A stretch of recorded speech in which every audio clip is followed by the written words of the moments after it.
Master minds commerce చదవాలనుకునే 10th inter విద్యార్థుల తొలి ఎంపిక. నమస్కారం అలగరి రవీంద్రనాథ్ గారు. నమస్తే అండి శ్రీ గారు. రీసెంట్ గానే తమిళ్ యాక్టర్ శ్రీకాంత్ అలియాస్ శ్రీరామ్ గారి మీద డ్రగ్స్ కేసు అయితే నమోదు అవ్వడం మనం చూస్తూ ఉన్నాం. అతన్ని అరెస్టెడ్ కూడా చేయడం జరిగింది. అండ్ ఇలా ఎవరైనా కూడా డ్రగ్స్ కి సంబంధించి అమ్మినా అలాగే డ్రగ్స్ తీసుకున్న వారికి చట్ట ప్రకారంగా ఎలాంటి శిక్షలు పడే అవకాశం ఉందంటారు? దీనికి సంబంధించిన అప్డేట్స్ ఏంటి సార్? ఎన్డీపీఎస్ యాక్ట్ ప్రకారం ఇతను అరెస్ట్ చేశారు. ఎవరి తమిళ యాక్టర్ అయినటువంటి శ్రీకాంత్. చాలా మంది తెలుగు హీరో శ్రీకాంత్ అనుకుంటారు. తెలుగు హీరో శ్రీకాంత్ కాదండి, ఇతను తమిళ యాక్టర్ శ్రీకాంత్. మన ఇమేజ్ చూస్తే గుర్తుపెడతారు, మనం చేస్తున్నటువంటి మన ఇమేజెస్ దీన్ని ప్లే చేసింది. ఇతను యాక్చువల్గా ఒక సినిమా ఫక్కీలో దొరికిపోయాడు. ఇతను రెడ్ హ్యాండ్గా దొరికాడు అంటారు చూస్తారండి, ఆ రెడ్ హ్యాండ్ లాగా అనుకోండి ఇంచుమించుగా. ఇతను సినిమా ఫక్కీలో ఇతను పట్టుబడ్డాడు డ్రగ్స్ తీసుకున్నటువంటి కేసులో. ఏ రకంగా?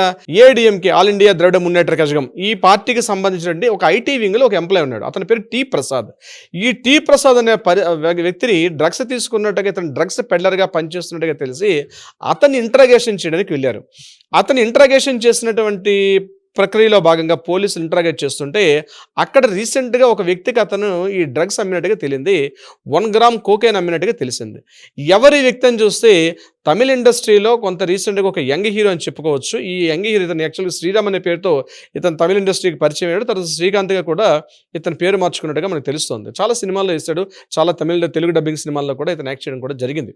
అయితే ఇతని దగ్గరికి ఏంటంటే అతను ఇమీడియట్గా డ్రగ్స్ తీసుకున్నట్టుగా తెలిసింది. అతన్ని ఇమీడియట్గా పట్టుకున్నారు. ఒక బార్లో వెళ్ళి పట్టుకొని, యాక్చువల్గా ఒక బార్లో ఈ ట్రాన్సాక్షన్స్ అన్నీ కూడా అక్కడ ఉన్నటువంటి నుగంబాగం అనేటువంటి ఒక ఏరియాలో ఆ బార్లో వీళ్ళందరూ కూడా ఈ డ్రగ్స్ ఇచ్చుకోవడం, పుచ్చుకోవడం, కొనుక్కోవడం వీటన్నిటిని చూసినప్పుడు అతని యొక్క కాల్ లిస్ట్ చూసినప్పుడు గూగుల్ పేలో 4,70,000 రూపాయలకి ఇతను కోకైన్ అమ్మినట్టుగా ఒక ఎవిడెన్స్ అయితే దొరకడం జరిగింది. దీనికి సంబంధించి ఒక 25,000 రూపీస్ ఒక ట్రాన్సాక్షన్ జరిగింది. ప్రసాద్ దగ్గర 4,70,000 రూపాయలకు సంబంధించినటువంటి ఆ గూగుల్ పే అకౌంట్లో కూడా డీటెయిల్స్ తెలిసింది. దానికి ఎగనిస్ట్ ఇతను ఏం చేశాడంటే 1 గ్రామ్ కోకైన్ అతను అమ్ముతున్నట్టుగా తెలిసింది. సో మనకున్న డ్రగ్స్ యాక్ట్ ప్రకారం, ఎన్డీపీఎస్ యాక్ట్ ప్రకారం ఇతను ఇమీడియట్గా ఆ శ్రీకాంత్ గారిని కస్టడీలో తీసుకొని అతని 9 గంటల పాటు నొగంబాకం ఉన్నటువంటి ఆ పోలీస్ స్టేషన్లో ఇతను 9 గంటల పాటు విచారణ చేశారు. విచారణ చేసినప్పుడు అందులో మనకు తెలిసిన విషయాలు ఏంటంటే ఇతన్ని పూర్తిగా మెడికల్ టెస్ట్ కూడా చేస్తే అతను తీసుకున్నట్టుగా కూడా కన్ఫర్మేషన్ వచ్చింది. అందులో ఆ డ్రగ్స్ తీసుకున్నట్టుగా కన్ఫర్మేషన్ వచ్చింది, కోకైన్ తీసుకున్నట్టుగా కన్ఫర్మేషన్ వచ్చింది. అతన్ని ఇమీడియట్గా అరెస్ట్ చేశారు.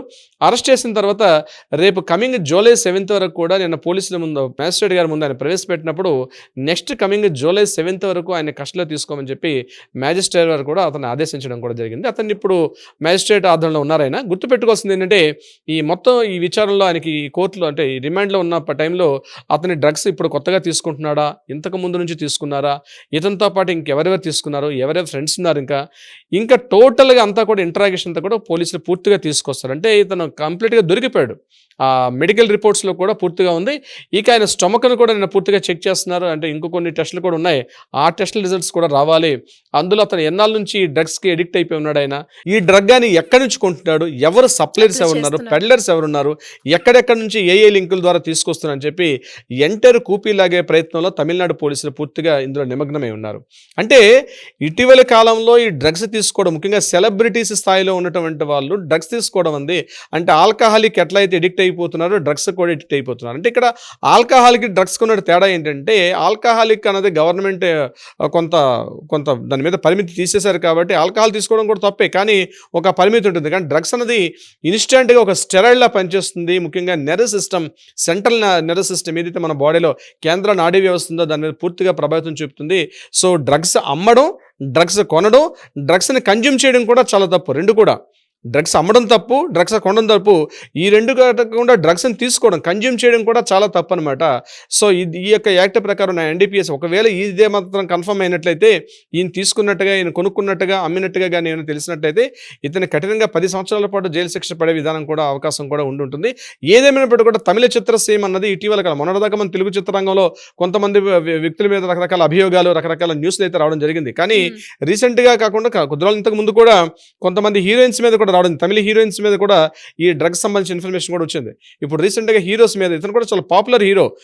చాలా మంది అనుకుంటే శ్రీకాంత్ అంటే మళ్ళీ తెలుగు సినిమా హీరో శ్రీకాంత్ అనుకుంటారు. తెలుగు హీరో శ్రీకాంత్ కాదండి, ఇతను పూర్తిగా Tamil hero Srikanth. So drugs consume చేయడం ఉంది సెలబ్రిటీ రంగాల్లో. అంటే చాలామంది కేసులు పడుతుంటాయి, కానీ అవి వార్తల్లో ప్రముఖంగా నిలబడి, ఎందుకంటే వాళ్ళు పెద్దగా పబ్లిక్ ఫిగర్స్ కాకపోవడం వల్ల. కానీ మనం ఎప్పుడైతే సినిమా రంగం యొక్క వ్యక్తుల పేర్లు రాగానే వాళ్ళు పబ్లిక్లో తెలిసిన వ్యక్తుల పేర్లు సెలబ్రిటీస్ అవడం వల్ల, 10 మందికి నోయింగ్ ఉండడం వల్ల, అంటే 10 మందికి తెలిసిన పేర్లు అవడం వల్ల మనం ప్రముఖంగా చెప్పుకుంటున్నాం. కానీ ఏదో ఒక రూపంలో ముఖ్యంగా నైజీరియా నుంచి, అదేవిధంగా శ్రీలంక నుంచి, కొన్ని ప్రదేశాల నుంచి వాళ్ళు అక్కడి నుంచి వచ్చి ఇక్కడ కూర్చుని, ఇక్కడ ఇండియాలోనే ముఖ్యంగా చెన్నై కావచ్చు, హైదరాబాద్ లాంటి కాలేజీలు చదువుతున్నట్టుగా అడ్మిషన్ తీసుకొని వాళ్ళు వస్తూ కూడా ఈ యొక్క మాదక ద్రవ్యాలను తీసుకొని వస్తూ ఇవి రకరకాల రూపంలో వస్తున్నట్టుగా కూడా తెలిసింది. ఇంతకుముందు లాస్ట్ టైం గుజరాత్లో అయితే సుమారుగా ఒక 1000 టన్నుల పాటు ఉన్నటువంటి ఒక పెద్ద డ్రగ్స్ లోడ్ను కూడా అప్పుడు మనం సీజ్ చేశారు. అప్పుడు జగన్మోహన్ రెడ్డి గారి గవర్నమెంట్లో కూడా ఒక పెద్ద న్యూస్ జరిగింది అప్పట్లో. దాని తర్వాత ఆ కేసు ఏమైందో తెలియదు.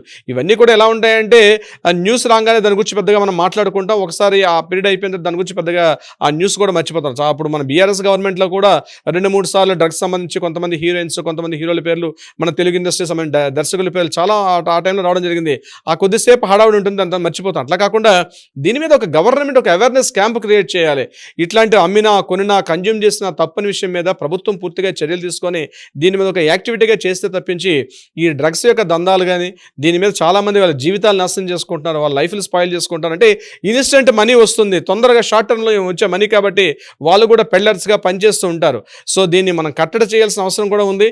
తప్పనిసరిగా మన ప్రభుత్వం కఠినమైన చర్యలు తీసుకోవాలి. మన చట్టాలు ఉన్నాయి, ఆ చట్టాలను రక్షించే బాధ్యత లా అండ్ ఆర్డర్ డిపార్ట్మెంట్ వాది. కాబట్టి లా అండ్ ఆర్డర్ డిపార్ట్మెంట్లో పనిచేస్తున్నారు, బట్ ఇంకా కఠినంగా పనిచేయాల్సిన అవసరం కూడా ఉంది డిపార్ట్మెంట్కి సంబంధించి ఇన్ఫర్మేషన్లో మనం సిరి గారు.